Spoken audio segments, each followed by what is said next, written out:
ಉಡುಪಿಯ ಪೊಲೀಸರ ವಿರುದ್ಧ ಅಕ್ಷತಾ ಪೂಜಾರಿ ಮಾಡಿರುವ ಆರೋಪಕ್ಕೆ ದೇವೇಂದ್ರ ಸುವರ್ಣ ಎಂಬವರು ಪ್ರತಿಕ್ರಿಯೆಯನ್ನು ನೀಡಿದ್ದಾರೆ.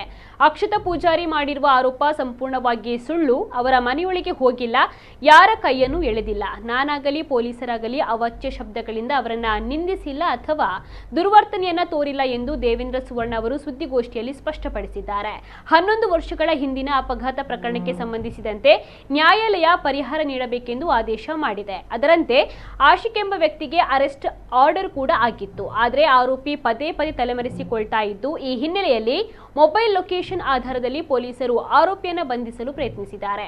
ಅದರಂತೆ ನನಗೆ ಪೊಲೀಸರು ಕರೆ ಮಾಡಿ ಈತ ಇಂತಹ ಲೊಕೇಶನ್ ಅಲ್ಲಿ ಇದ್ದಾನೆ, ನೀವು ಬನ್ನಿ ಅಂತ ಹೇಳಿದ್ರು. ಬೆಳಿಗ್ಗೆ 4 ಗಂಟೆಗೆ ನಾನು ಪೊಲೀಸರ ಜೊತೆ ಅಲ್ಲಿಗೆ ತೆರಳಿದ್ದೇನೆ. ನಮ್ಮನ್ನ ಮನೆಯಿಂದ 5 ಮೀಟರ್ ದೂರದಲ್ಲಿ ನಿಲ್ಲಲು ಹೇಳಿದ್ರು. ಆದರೆ ಅಕ್ಷತಾ ಪೂಜಾರಿ ಆರೋಪ ಮಾಡಿದಂತೆ ಏನೂ ನಡೆದಿಲ್ಲ. ಪೊಲೀಸರು ವಿಡಿಯೋನ ಕೂಡ ಮಾಡಿಕೊಂಡಿದ್ದಾರೆ ಅಂತ ಹೇಳಿದ್ರು. ಕಾನೂನಿನ ಪ್ರಕಾರ ಪೊಲೀಸರಿಗೆ ಎಫ್ಐಆರ್ ಮಾಡುವ ಅವಕಾಶ ಇಲ್ಲದಿದ್ದರೂ ಕೂಡ ಸಂಘಟಕರ ಹೋರಾಟದ ಮೇರೆಗೆ ಎಫ್ಐಆರ್ ಮಾಡಿದ್ದಾರೆ. ಅದರಲ್ಲಿ ನನ್ನ ಹೆಸರನ್ನ ಕೂಡ ಸೇರಿಸಿದ್ದಾರೆ. ಪೊಲೀಸರು ಹೆದರುವ ಪರಿಸ್ಥಿತಿ ಕೂಡ ನಿರ್ಮಾಣ ಆಗಿದೆ. ಅವರು ಕೂಡ ಕೇಸ್ ಹಾಕಿಸಿಕೊಂಡು ನನ್ನ ಜೊತೆ ಅಲೆದಾಡುವಂತಹ ಸ್ಥಿತಿ ಇದೆ ಅಂತ ಹೇಳಿದ್ರು. ಈಗ ಪೊಲೀಸರ ಒಟ್ಟಿಗೆ ನನ್ನನ್ನು ಕೂಡ ಎಫ್ಐಆರಿಗೆ ಸೇರಿಸಿದ್ದಾರೆ. ಇವರು ಬಂದು ದೇವೇಂದ್ರ ಸುವರ್ಣ ಬಂದು ನಾನು ಹಲ್ಲೆ ಮಾಡಿದ್ದಾರೆ ಅಂತೇಳಿ.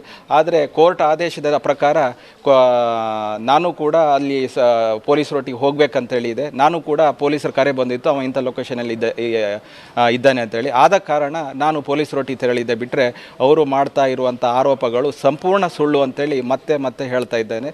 ಪೊಲೀಸರು ಬರಲಿಕ್ಕೆ ಹೇಳಿದರು. ಆ ಲೊಕೇಶನ್ ಆಧಾರದ ಮೇಲೆ ಇಲ್ಲಿ 5-6 ಮನೆ ಕಾಣಿಸ್ತಾ ಉಂಟು. ಇದು ಯಾವ ಮನೆ ಅಂತ ಕೇಳಿದರು. ಇಂಥದ್ದು ಮನೆ ಅಂತೇಳಿ ನಾನು ತೋರಿಸಿದ್ದೆ. ನನಗೆ ಅಲ್ಲಿಯೇ ನಿಲ್ಲಿಕ್ಕೆ ಹೇಳಿದ್ದಾರೆ. ಸಾಧಾರಣ ಸ್ವಲ್ಪ ಒಂದು 5 ಮೀಟರ್ ದೂರದಲ್ಲಿ ಪೊಲೀಸರು ಹೋಗಿ ಬಾಗಿಲು ಬಡಿದು ಆಶಿಕ್ ನಿಮ್ಮ ಮನೆಯೊಳಗೆ ಇರೋದು ಲೊಕೇಶನ್ ತೋರಿಸ್ತಾ ಉಂಟು ಅಂತೇಳಿ ಹೇಳಿದರು. ಅವರು ಆಶಿಕ್ ಇಲ್ಲ ಅಂತೇಳಿ ಹೇಳಿ ಅವರ ತಾಯಿ ಮನೆಯೊಳಗೆ ಬರಬಾರ್ದು ಅಂತೇಳಿ ಹೇಳಿ ಮಾತಾಡಿ ಅಲ್ಲಿ ಮಾತಿನ ಸ್ವಲ್ಪ ಏನೋ ಮಾತಾಡಿದ್ದಾರೆ. ಗಟ್ಟಿಯಾಗಿ ಅದು ಎಂತ ಅಂತೇಳಿ ನನಗೆ ಕೇಳಿಸಲಿಲ್ಲ, ಸಣ್ಣಕ್ಕೆ ಮಾತಾಡಿದ್ದಾರೆ ಅಷ್ಟೇ.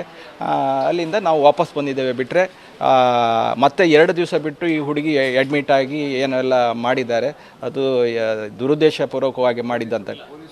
ಪೊಲೀಸರು ಹೊರಗಡೆಯಿಂದನೇ ಬಾಗಿಲಿಂದ ಒಳಗೆ ಹೋಗ್ಲಿಕ್ಕೆ ಅವ್ರು ಬಿಡಲಿಲ್ಲ, ಒಳಗೆ ಹೋಗಲೂ ಇಲ್ಲ. ಈ ವಿಡಿಯೋಗಳು ಕೂಡ ಪೊಲೀಸರ ಹತ್ರ ಇದೆ. ಅವ್ರ ಡಿಪಾರ್ಟ್ಮೆಂಟಿಗೆ ಅವರಿಗೆ ಗೊತ್ತಿರ್ತದೆ ಹೇಗೆ ಕೆಲಸ ಮಾಡಬೇಕಂತೇಳಿ. ಯಾಕಂತ ಹೇಳಿದರೆ ವಿಡಿಯೋ ಮಾಡಿಕೊಂಡೇ ಹೋಗ್ತಾರೆ. ಸಾಕ್ಷಿ ಬೇಕಲ್ಲ ನಾಳೆ ಅವರಿಗೆ ಕೋರ್ಟಿಗೆ, ಹೀಗೆಲ್ಲ ಆಗಬಹುದು ಅನ್ನೋದು ಇರ್ತದೆ ಅವರಲ್ಲಿ ಕೂಡ. ಈ ಅಕ್ಷತಾ ಪೂಜಾರಿಯವರು ಏನು ಈಗ ಆರೋಪ ಮಾಡ್ತಾ ಇದ್ದಾರೆ, ಅವರು ಹೋರಾಟ ಮಾಡಿದ್ದಾರೆ, ಅದು ಏನು ಅವರಿಗೆ ನ್ಯಾಯಾಲಯದಲ್ಲಿ ಸಾಬೀತಾದರೆ ಅವರಿಗೆ ನ್ಯಾಯ ಸಿಕ್ಕಲಿ ಕೂಡ ನಾನು ಈ ಸಂದರ್ಭ ಹೇಳ್ತೇನೆ.